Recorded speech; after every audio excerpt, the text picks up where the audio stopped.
Au sommaire de ce résumé XXL de l'actualité sportive, la 15e édition du Trail des Brosses, une victoire sans appel du SAS Football, mais un nouveau revers à domicile pour l'ES Taon, la galère qui continue pour le BCGE, le nouveau tournoi pongiste de Vittel, le traditionnel cyclocross de Saint-Étienne les Remiremont et les Wildcats d'Épinal qui repassent en tête. C'était bien évidemment l'événement du week-end, la 15e édition du Trail des Brosses à Chantraine. Rendez-vous automnal incontournable pour les amateurs de course nature, concocté par RT2O, le Red Team Organisation Olima, qui a une nouvelle fois fait le plein avec 3000 participants sur les 5 courses chronométrées au programme, plus la nocturne et celle pour les enfants. À l'image ici des concurrents du 22 km, tous ont pu profiter de l'ambiance fraîche et brumeuse et des couleurs de saison sur les sentiers de la forêt domaniale du Banc-du-Xenier et ce jusqu'au coteau de Saint-Laurent pour les 250 courageux du 50 km pour 1200 mètres de dénivelé positif. Un format inédit et remporté par un novice sur de telles distances en trail mais adepte d'Ironman, le triathlète spinalien Lucas Mathieu. Inespéré quand même, parce que c'est des efforts que j'ai pas l'habitude de faire. Et là, les jambes étaient bonnes, un peu dures sur les 20 derniers quand même, parce que le parcours est relativement exigeant sur la fin. Et non, très content de gagner sur la première édition en plus. Première féminine sur ce 50 km Emma Thomas. Sur les autres formats, on retiendra sur 35 km la victoire de l'Alsacien Clément Faury et de la triathlète bruyéroise Ségolène Valence. Sur 22 km, le nouveau succès de la tenante du titre Marjorie Aubel, une semaine seulement après avoir couru son premier marathon à Porto en 3h09 et le retour gagnant de Mohamed Moussaoui de Latte-les-Vosges en temps de club. J'ai pris du plaisir comme une sortie longue du dimanche sur Épinal. C'était intense, surtout que c'est très roulant, donc il faut être tout le temps à fond dedans. Il n'y a pas vraiment de temps de répit.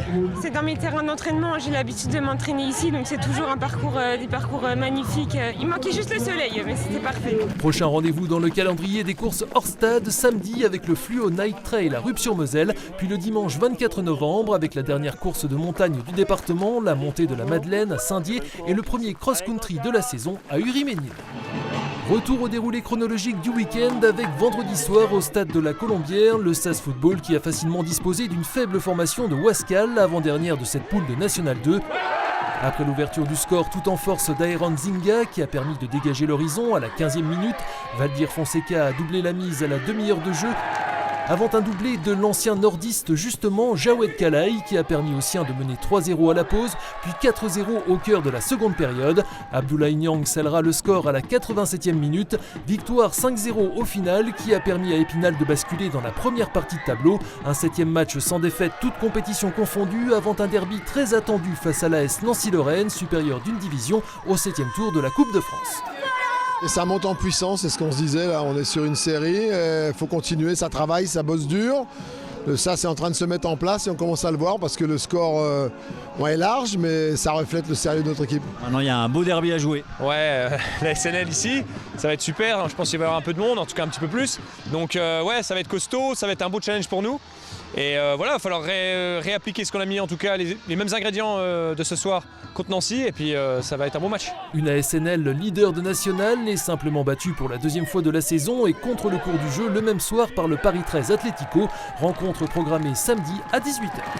Un cran en dessous, nouvelle contre-performance à domicile pour l'ES Taon, battu samedi par Strasbourg-Königshofen, autre formation du ventre mou de cette poule de National 3. Mené 2-0 au retour des vestiaires, après qu'un épais brouillard s'est invité sur le synthétique d'Armand-les-Derlins, les Taonnais en bleu ont réagi trop tard et n'ont pu que réduire l'écart par Colin Villa à la 75e minute avant une dernière réalisation alsacienne. Défaite 3-1 pour l'EST qui peine sur son terrain avec seulement 2 points pris sur 15 possibles. A noter la défaite également de l'US Raon l'étape 1-0 chez la réserve de Strasbourg, lanterne rouge mais renforcée pour l'occasion par de nombreux joueurs pros. Suite en Coupe de France avec pour Taon un déplacement à Sarre-Union, pensionnaire du même championnat, et pour Raon la réception de Bissheim, club de N2, samedi à 15h30. Au même moment, samedi soir, le basket club Golbet-Épinal a connu sa 8e défaite en autant de journées de National 3. Un revers logique face à l'un des cadors du championnat, le WOSB Vasselon-Hotterswiller, mais large 118-71. Le constat est sans appel, le BCGE n'est pas au niveau. C'est pas ce soir qu'on touche le fond, c'est le week-end dernier à Nancy. Donc voilà, c'est le match ici contre Rixheim, c'est le match contre Chenov, c'est le match contre Nancy. C'est ces matchs-là qui montrent qu'il faut qu'on bouge quelque chose, c'est tout. Il faut trouver des leviers et ça passe déjà par un ajustement de joueurs. Et après, s'il faut, faudra que ça passe par un ajustement du coach. C'est tout. Moi je suis tranquille avec ça, je le dis sincèrement, donc voilà. À suivre le derby de N3 chez l'Effort Basket Mirecourt qui s'est incliné d'un petit point ce week-end chez le leader Moneto Eri, une rencontre qui sera à suivre en direct et en intégralité sur Vosges TV samedi prochain dès 20h. Direction la Plaine justement avec ce week-end la première édition de l'Open Thermal de Vittel, tournoi national de tennis de table de catégorie B, mis sur pied par la Saint-Rémy au sein du CPO, le centre de préparation olympique, avec pas moins de 18 tableaux pour une dotation globale de 3 500 €. On retiendra notamment la victoire de Mathéo Bourgeois d'Anoul dans la catégorie moins de 1800 points, où le Vitellois Noah Franquin, ici en rouge, s'est incliné en quart de finale. Son partenaire de club Amin Daou, en noir sur ses images, s'est lui illustré avec une demi-finale dans le tableau des moins de 1700 points.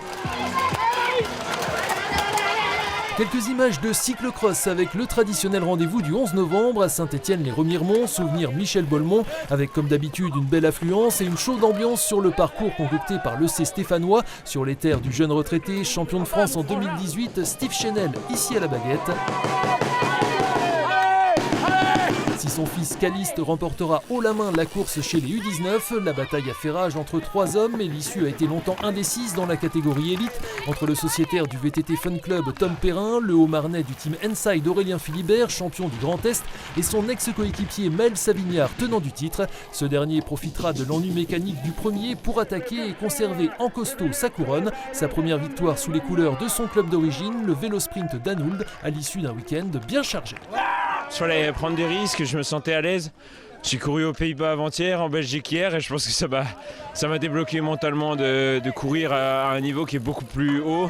Je suis content devant des gens que je connais de pouvoir lever les bras de cette manière-là. En plus, il y avait une super concurrence, donc ça rajoute beaucoup de valeur à l'épreuve. Prochain rendez-vous dans les Vosges, les 23 et 24 novembre, avec la double épreuve du cycle golbéen qui organisera, on le rappelle, les championnats Grand Est le 22 décembre. On termine ce marathon sportif par du hockey et un match disputé exceptionnellement ce lundi férié avec une patinoire de Poissompré et des Wildcats une nouvelle fois vêtus de mauve dans le cadre des opérations de sensibilisation Octobre Rose et Novembre Bleu. Mis aux enchères, ces maillots ont permis de récolter la somme de 6 300 € entièrement reversée à la Ligue contre le cancer en préambule de la rencontre face aux Comètes de Meudon.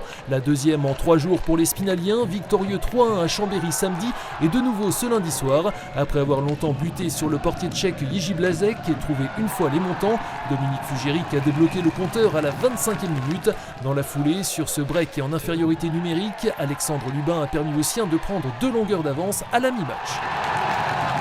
Le sniper Peter Rehrtchak portera la marque à 3-0 au début du 3e tiers et l'on en restera là. 7e victoire en 9 rencontres et 2e clean sheet consécutif à domicile.